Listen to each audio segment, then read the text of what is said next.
మాజీ మంత్రి దేవినేని ఉమా, మాజీ DCCB chairman Karatam Rambabu phone call audio ఇప్పుడు కలకలం రేపుతోంది. ఇక జనసేన పార్టీ పోలవరం ఎమ్మెల్యే చిర్రి బాలరాజు అవినీతిపై ఇద్దరు నేతలు మాట్లాడుకోవడం దుమారం రేపుతోంది.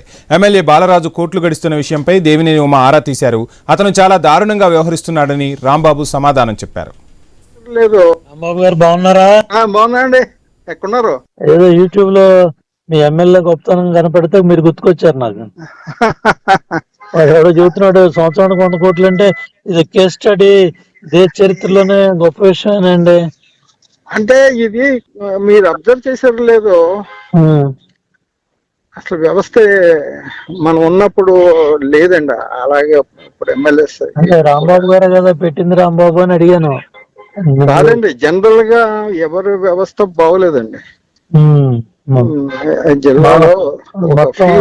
అంతా ఎందుకు పన్నీర్లో చెడ్డ పేరు తెచ్చుకుంటున్నారు? ఇంకా 4 ఏళ్ళు ఉంది కదా. 4 ఏళ్ళు ఉన్నా చెడ్డ పేరు తెచ్చుకోవడం ఏంటండి? అసలు 4 ఏళ్ళు వదిలేండి, అసలు పార్టీకి ఎంత డ్యామేజ్. ఇతనే కాదండి, ఈ పార్టీ ఆ పార్టీ కాదులేండి. మీరు మీకు తెలుసు కదా.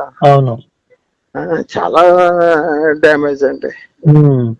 ఏదో ఇతను ఇంకో రకంగా తయారయ్యాడు. నా దగ్గరకు వచ్చినప్పుడు కేకలేస్తా ఉంటాను, ఏంటి నువ్వు అని కేకలేస్తా ఉంటాను. కొంత ఎల్లర ఎక్కువ జరుగుతుందండి. రాంబాబు గారు బాగున్నారా? బాగున్నాయండి. ఎక్కడున్నారు? రైట్. ఇక పోలవరం ఎమ్మెల్యే బాలరాజుపై మాట్లాడిన ఆడియో ఎవరు లీక్ చేశారు, ఎందుకు అలా చేశారు? కరటం రాంబాబును సూటిగా ప్రశ్నించింది ఐ న్యూస్. దేవినేని ఉమా అడిగిన ప్రశ్నలకు తాను సమాధానం మాత్రమే ఇచ్చానని, ఆయన మనుషులే ఆడియో లీక్ చేసి ఉంటారని అన్నారు ఆయన. ఇంకా ఏమన్నారు మా ప్రతినిధి భార్గవ్ అందిస్తారు, చూద్దాం. రాష్ట్ర వ్యాప్తంగా కూడా చర్చనీయాంశంగా ఈరోజు ఒక అంశం వచ్చింది. అటు మాజీ మంత్రి దేవినేని ఉమా, అలాగే మాజీ డీసీబీ చైర్మన్ సీనియర్ నేత కరటం రాంబాబు ఫోన్ సంభాషణ లీక్ అయినట్టు తెలుస్తుంది. ప్రస్తుతం దీనికి సంబంధించి సీనియర్ నేత కరటం రాంబాబు గారు ఇప్పుడు మనతో ఉన్నారు. సార్ చెప్పండి సార్, ఈరోజు ఒక పోలవరం శాసనసభ నియోజకవర్గ ఎమ్మెల్యేకి సంబంధించి చిర్రి బాలరాజుకి సంబంధించి కొన్ని సంభాషణలు మీద ప్రచారం జరుగుతుంది. ఏ విధంగా చూడొచ్చు సార్? ఇందులో మాట్లాడింది మీరేనా? అసలు ఎందుకు ఇలా మాట్లాడాల్సి వచ్చింది? నాకు ఆయన ఫోన్ చేశారు, వేరే వాళ్ళ ఫోన్ నుంచి చేసినప్పుడు ఆయన ఈ విషయాలు మాట్లాడారు.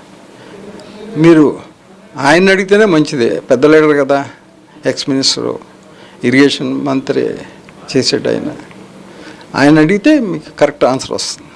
అంటే ఇందులో దేవినేని ఉమా గారు కూడా ఒక చిర్రి బాలరాజు అనే వ్యక్తిని మీరే తీసుకొచ్చి నిలబెట్టారు, ప్రోత్సహించి గెలిపించారు అనేది కూడా ఆయన కూడా చెప్పడం జరిగింది. మీరు కూడా ఆవేదన వ్యక్తం చేయడం జరిగింది. అసలు ఏం జరుగుతుంది సార్? ఆవేదన వ్యక్తం చేయలేదు, నేను మామూలుగా ఆయన అడిగిన దానికి సమాధానం చెప్పాను. అంటే ఇక్కడ ఉన్నటువంటి పరిస్థితులు చూస్తే బాలరాజు గారి గురించి కూడా మీరు కొన్ని చెప్పడం జరిగింది. అన్నీ నేను సర్దుబాటు చేస్తానని కూడా చెప్తున్నారు. అంటే ఏం సందేశం వదులుచుకుంటారు? ఇప్పుడు ఈ ఫేక్ న్యూస్లు అన్నీ కూడా సరి చేస్తానని చెప్పాను.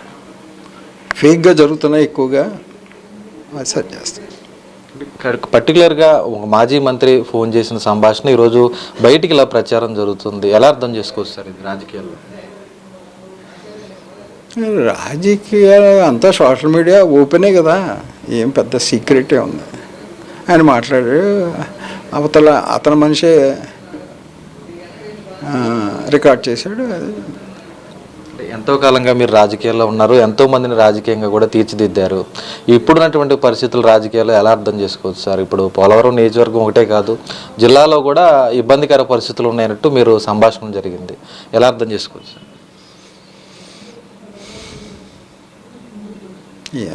దాని గురించి అది చూస్తున్నాం కదంటే మాజీ మంత్రి దేవినేని ఉమా ఫోన్ చేసినటువంటి విషయం అనేది కూడా వాస్తవం ఖచ్చితంగా కూడా. అయితే తాము ఇచ్చినటువంటి సంభాషణకు సంబంధించి ఆయన్ని కూడా వివరణ అడిగి తెలుసుకోవాలనేది కూడా ఆయన స్పష్టం చేస్తున్న పరిస్థితి ఉంది. ప్రస్తుతం జరుగుతున్నటువంటి రాజకీయాల్లో ఈ ఫోన్ సంభాషణ హాట్ టాపిక్గా ఉండడంతో ఒక జనసేన ఎమ్మెల్యే అంటే చిర్రి బాలరాజు పోలవరం ఎమ్మెల్యేకి సంబంధించి పైన ఉన్నటువంటి అభియోగాలకు సంబంధించి కూడా మరి ఏ విధంగా పార్టీ ముందుకు వెళ్తున్నది కూడా వేచి చూడాల్సిన పరిస్థితి అయితే ఉంది. కెమెరా పర్సన్ మధుతో భార్గవ్, పోలవరం నియోజకవర్గం నుంచి. రైట్, మొత్తంగా ఆడియో లీక్ పై దేవినేని ఉమా అడిగిన ప్రశ్నలకే తాను సమాధానం చెప్పానని చెప్పుకొచ్చారు కరటం రాంబాబు. ఇదే అంశానికి సంబంధించి డీటెయిల్స్ అందించేందుకు భార్గవ్ జాయిన్ అవుతున్నారు. భార్గవ్, మొత్తంగా ఆడియో లీక్ అయిపోయింది. రెండు అధిష్టానాలు, ఇటు టీడీపీ అధిష్టానం, అటు జనసేన అధిష్టానం దీనిపై ఏమైనా దృష్టి సారించాయా? అదేవిధంగా ఆ నియోజకవర్గంలో పెద్ద ఎత్తున కూడా చర్చ జరుగుతున్నట్టుగా తెలుస్తుంది.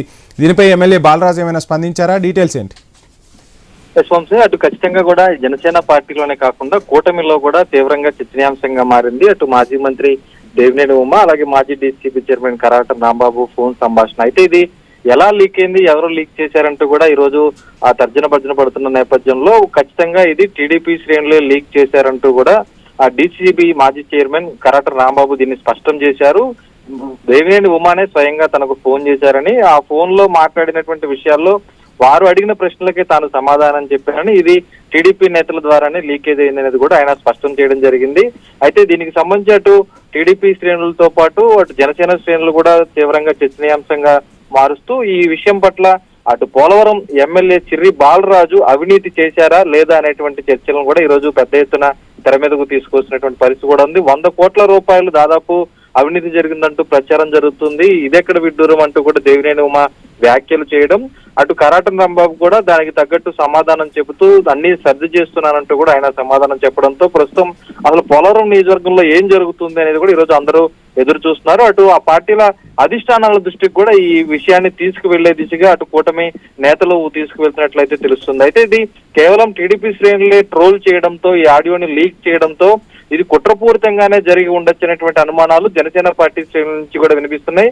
దీని మీద ఐ న్యూస్ కూడా జనసేన ఎమ్మెల్యే చిర్రి బాలరాజును వివరణ అడిగేటువంటి ప్రయత్నం చేస్తే ఇది పూర్తిగా కూడా కుట్రపూరితంగా చేశారని ఆయన సమాధానం స్పష్టం చేయడం అయితే జరిగింది. దీని వెనుక ఉన్నటువంటి వారిపై ఖచ్చితంగా కూటమి అధిష్టానాలు చర్యలు తీసుకోవాలి, లేకుంటే కనుక ఖచ్చితంగా తాము కూడా రియాక్ట్ అవుతామనేది కూడా ఎమ్మెల్యే బాలరాజు స్పష్టం చేశారు. అటు మొత్తానికి గత కొంతకాలంగా కూడా అటు ఎమ్మెల్యే సీటు దగ్గర నుంచి మొన్న జరిగినటువంటి ఏఎంసీ చైర్మన్ ఎంపిక వరకు కూడా పోలవరం ఏఎంసీలో పోలవరం నియోజకవర్గంలో కూడా టీడీపీ జనసేన మధ్య ఒక వార్ అనేది కూడా నడుస్తుంది. అందులో భాగంగానే ఈ రోజు జనసేన ఎమ్మెల్యేపై ఇటువంటి దుష్ప్రచారం జరుగుతున్నది కూడా జనసేన నుంచి వినిపిస్తున్నటువంటి వాయిస్ అని కూడా చెప్పుకోవచ్చు Vamshi. Right, thank you Bhargav.